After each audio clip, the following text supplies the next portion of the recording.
हाँ friend, Mrs Rita में आपका स्वागत है। आज मैं आपको कार्तिक मास की तीसरी कहानी बताने जा रही हूँ। एक समय की बात है, किसी नगर में एक बूढ़ा व्यक्ति रहता था। उसकी 7 बहुएं थी। एक बार कार्तिक का महीना आया। उसने अपनी बहुओं से कहा कि मैं कार्तिक स्नान करूँगी, क्या तुम इसे निभा दोगी? साथ में 6 बहुओं ने मना कर दिया, लेकिन बड़ी बहू ने कहा कि मैं निभा दूँगी।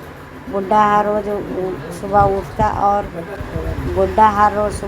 और नदी पर स्नान करके घर चला आता और गीली धोती को वह बड़ी बहू के आंगन में सुखा देता। जैसे जैसे वह गीली धोती में से पानी की बूंदें नीचे ज़मीन पर गिरती है, वैसे ऐसे हीरे मोती में बदल जाती।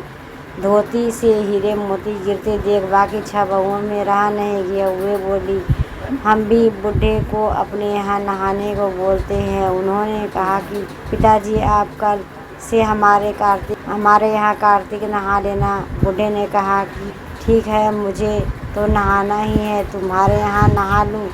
बूढ़ा सुबह सवेरे स्नान करके आया और धोती पर बहू के आंगन में सुखाने के लिए डाल दी, लेकिन यहाँ हीरे मोती के बजाय कीचड़ टपकने लगा। बहू ने यह देखा कि आप हमारे यहाँ पाप का स्नान कर रहे हैं, इसलिए हमारे यहाँ से जाओ, आप बड़ी बहू के यहाँ ही स्नान करो।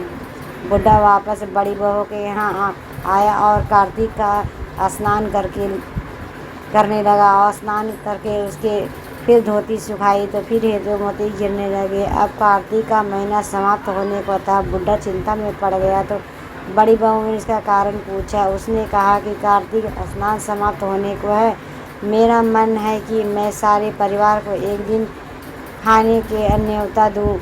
बड़ी बहू ने कहा, पिताजी, हमारी चिंता को क्या बात है, आप सभी को बुला लेना, मैं खाना बना दूँगी। बूढ़ा सभी को निमंत्रण देने गया और बाकी बहुओं को कहा कि जब तक यह घर पर रहेगी हम खाने पर नहीं आएंगे। बूढ़ा फिर चिंता में घिर गया, ऐसे कैसे होगा, और सूखने लगा। बूढ़े को सूखते देखकर बड़ी बहू ने कहा, पिताजी, अब आपको क्या चिंता है? बूढ़े ने बाकी 6 बहुओं वाली बात बड़ी बहू को बता दी, जिसे सुनकर बोली, पिताजी ठीक है, मैं खाना बना कर रख जाऊंगी। उसने ऐसा ही किया, खाना बना कर रख दिया और अपने लिए 4 रोटी लेकर खेत में चली गई। इधर 6 बहुओं ने खाना खा लिया, लेकिन जाने से पहले बाकी बचे खाने में कंकड़ पत्थर डाल गई कि बड़ी बहू आएगी तो परेशान होगी।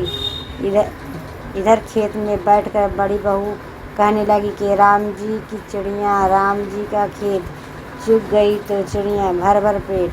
मेरे ससुर ने घर की जगह दी, मैंने खेत में चिड़िया का बाजरा डालकर घर आई तो बूढ़ा फिर उदास बैठा और उसने पूछा कि यह उदासी क्यों? सब ठीक ठाक निपट गया ना? वह बोला, हाँ सब ठीक ठाक निपट गया, लेकिन वह तेरी देवरानियाँ बाकी बचे खाने को कंकड़ पत्थर और मिट्टी डाल गई। बहू ने कहा, कोई बात नहीं पिताजी, मैं तो अपने लिए 4 रोटी फिर बना लूँगी। बूढ़े से बात वह घर के भीतर जाकर खाने देखती और वह देखते ही जैसे जिस खाने को वह सब कंकड़ पत्थर डालती वह हीरे मोती में बदल गए। घर की जगह महल खड़ा हो गया, वह धन दौलत से भर गया, अन्न का भंडार भरे पड़े हैं। और वह बूढ़े को बुलाकर कहती, पिताजी, आपने तो कहा था कि मेरे लिए कुछ नहीं बचा है, लेकिन यहाँ हीरे मोतियों का भंडार भर गए हैं। पूरे घर में धन की वर्षा हो रही है। साधारण सा घर महल में बदल गया है। बूढ़ा का सब चीज़ देख कर बोला, बेटी, तुमने सच्चे मन से कार्तिक स्नान में सच्चे मन से निभाया है, लेकिन बाकी बहुओं ने पापी मन से निभाया है, इसलिए कार्तिक का देवता तुमसे प्रसन्न हुए हैं और यह फल दिया है। हे कार्तिक देवता, जैसे आपने बड़ी बहू की बात सुनी वैसे ही आप सभी की बात सुना। दोस्तों, ये वीडियो आपको कैसे करें, लाइक कर, सब्सक्राइब करें, बेल वाला आइकन को ऑन में प्रेस करें ताकि इसी तरह के लेटेस्ट वीडियो रोजाना मिले। Bye friend.